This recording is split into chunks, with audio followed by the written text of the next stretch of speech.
Beberapa waktu lalu saya sempat ditanya salah satu pendengar kita, Pak, saya harus menginspirasi tim saya bagaimana caranya mereka supaya lebih banyak membangun network.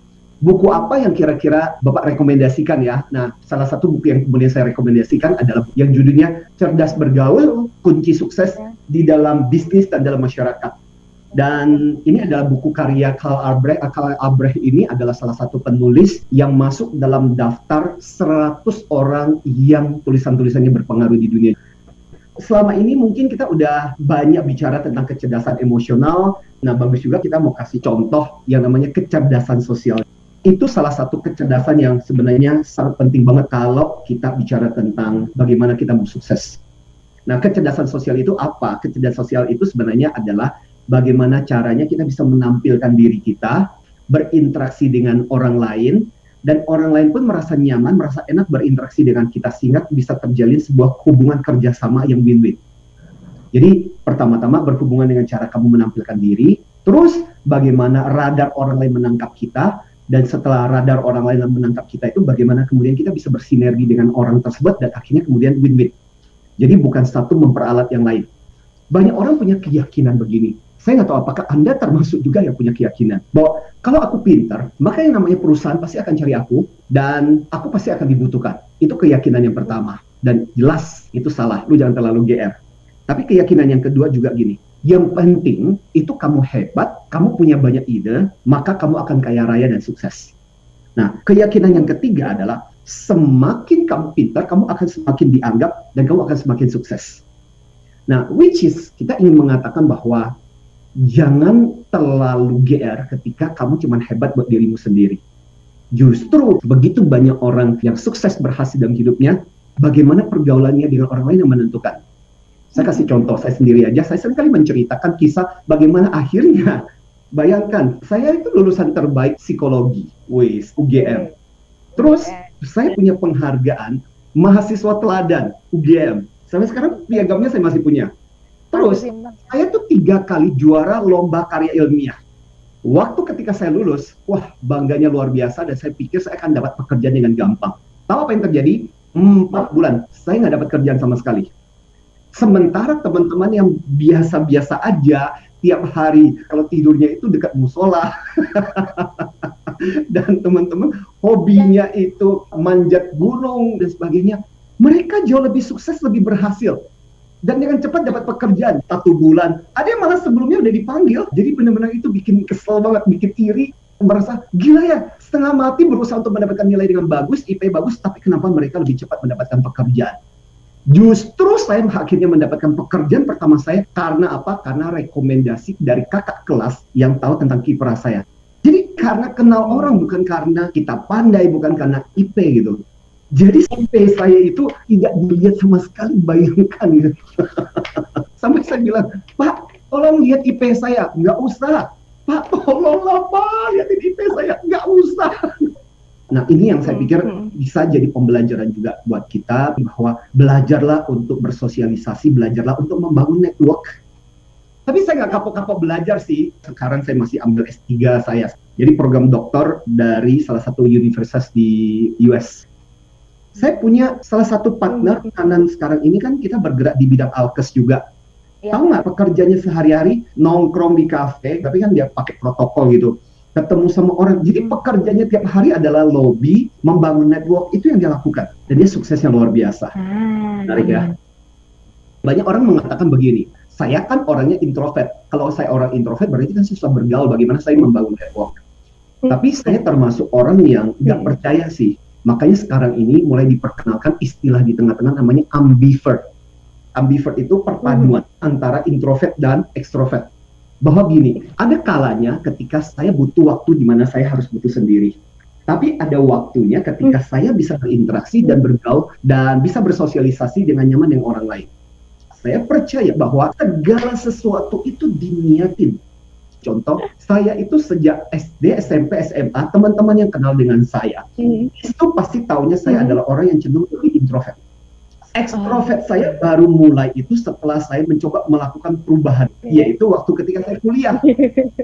Kita bisa kok, kalau mau. Syaratnya cuma satu, kita benar niat. Kemampuan kita untuk berinteraksi sebenarnya sangat bergantung kepada bagaimana caranya setiap hari kita mengatakan kepada diri kita waktu ketika kita berinteraksi dengan orang lain. Misalnya contoh, dulu saya seringkali berpikir bahwa orang-orang yang kaya, sukses itu adalah orang-orang yang sombong, maka mereka susah didekati dan sebagainya. Akhirnya belakangan ketika banyak berinteraksi, setelah banyak berhubungan, saya merasa bahwa mereka tuh bukan sombong, tapi karena kesibukan mereka, of course mereka waktunya jadi terbatas. Tapi kalau kita mendekati mereka dengan baik-baik, niat kita juga baik-baik, dan cara kita meminta kepada mereka juga baik-baik, tidak mengganggu mereka, kita paham dengan jadwal mereka, they are so helpful. Artinya apa? Saya percaya dua hal yang penting pada saat ketika kita bergaul dan membangun interaksi. Satu adalah keyakinanmu, dan keyakinan itu pasti akan mempengaruhi cara kita berkata-kata dan bersikap. Yang kedua adalah self-talk kita, wah orang ini pasti sombong, orang ini pasti tidak mau menerima persahabatan saya. Dan itu yang kemudian akhirnya membuat jadi masalah. Saya jadi ingat, saya punya teman, terus terang teman saya, ini wajahnya nggak terlalu oke-oke banget, tapi dapat istri yang cantiknya luar biasa. Dan yang menarik adalah, pernah satu kali ngobrol-ngobrol, dan kemudian ngobrol sama istrinya. Lu cantik, lu nggak nyesel, dan sebagainya. Tapi yang menarik adalah justru istrinya cerita bahwa sebagai orang yang cantik yang deketin itu nggak banyak. Dan karena salah satu yang paling antusias dan bersemangat adalah teman saya ini, akhirnya dia melihat justru itu sebagai sesuatu yang luar biasa.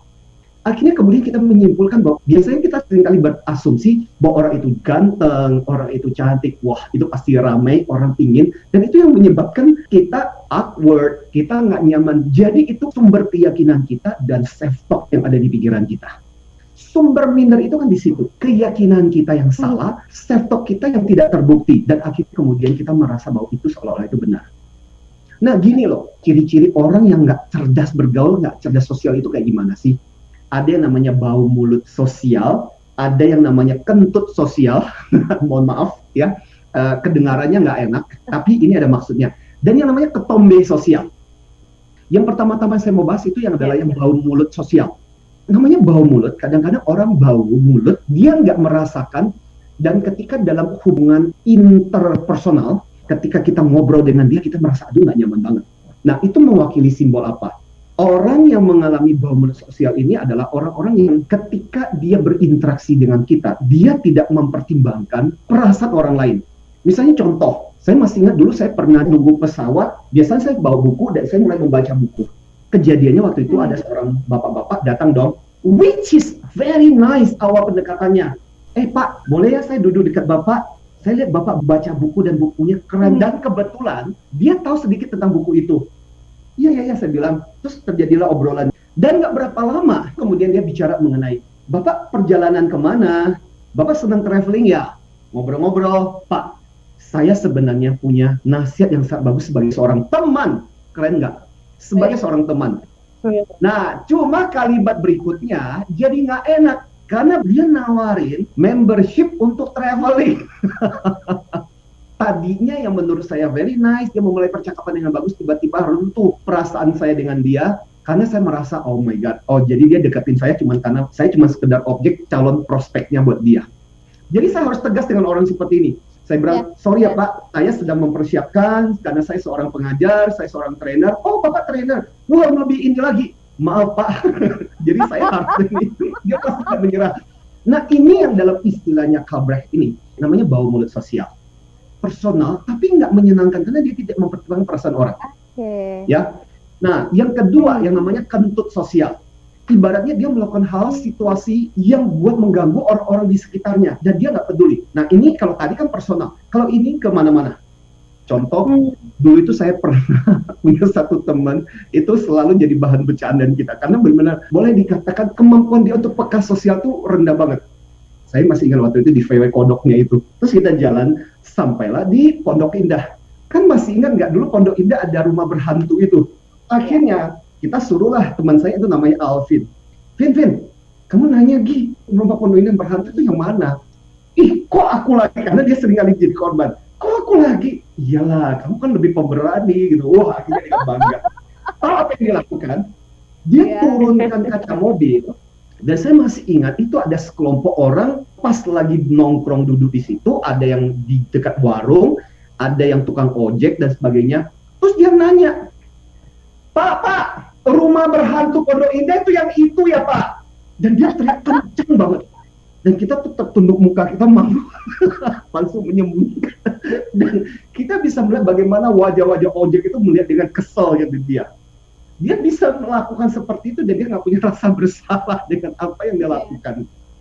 Nah, yang terakhir ketombe sosial. Dia melakukan sesuatu hal buat dirinya. Sebenarnya orang ini egois, tapi dia nggak sadar bahwa apa yang dia lakukan itu menggangguin orang. Misalnya contoh, nonton di bioskop, jadi orang di belakang itu naikin kaki itu dan sampai kena bahu, mukanya jutek lagi. Kalau ditanya kenapa bisa ini terjadi, bisa jadi bagaimana dia dibesarkan, orang-orang di sekitarnya dia perilakunya juga kayak seperti itu. So akhirnya dia sebenarnya meniru. Atau yang ini jarang banget sebenarnya, memang punya kelainan sih secara mental atau kelainan secara otak. Ada satu kasus yang pernah terjadi di tahun 1850. Ada orang namanya Phineas Gage.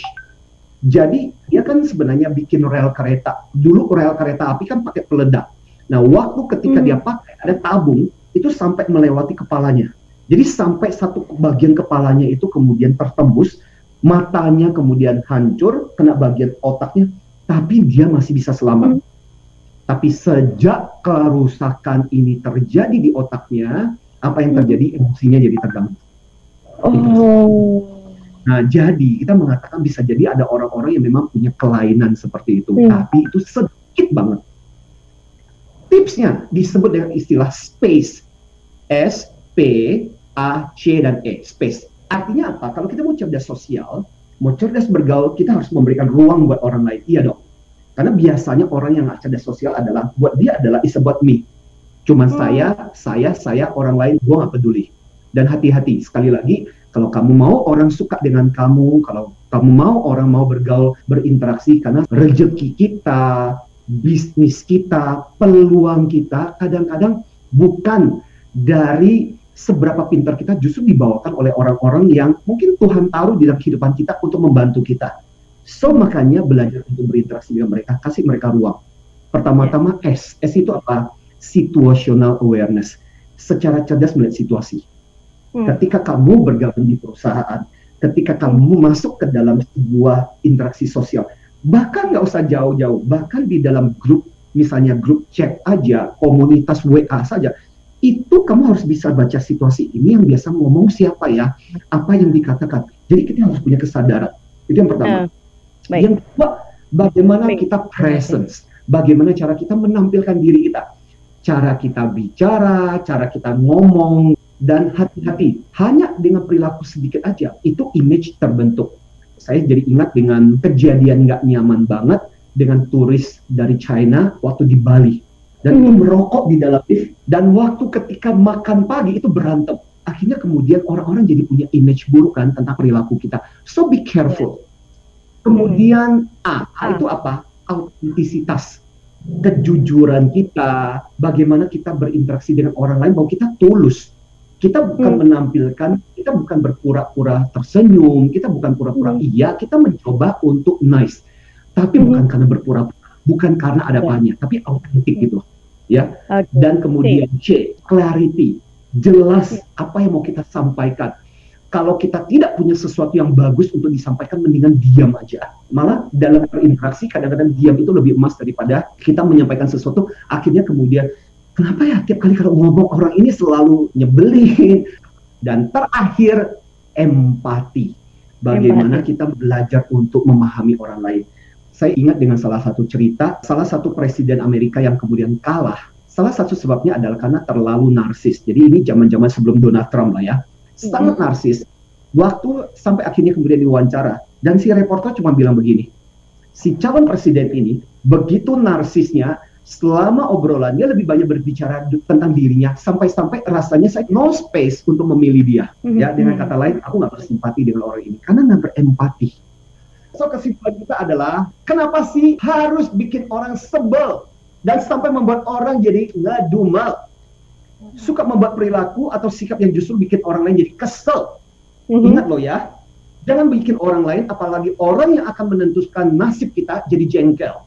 Sebab itu bakalan bikin kita nyesel. Maka jadi orang, janganlah yang mukanya tebal. Dan ketika dikasih masukan, justru jadi bandel dan ngeyel. Mereka-mereka yang tak cerdas sosial dan bergaul, nasibnya bakal terjungkal. Ya, seperti binatang yang ambruk kena katapult.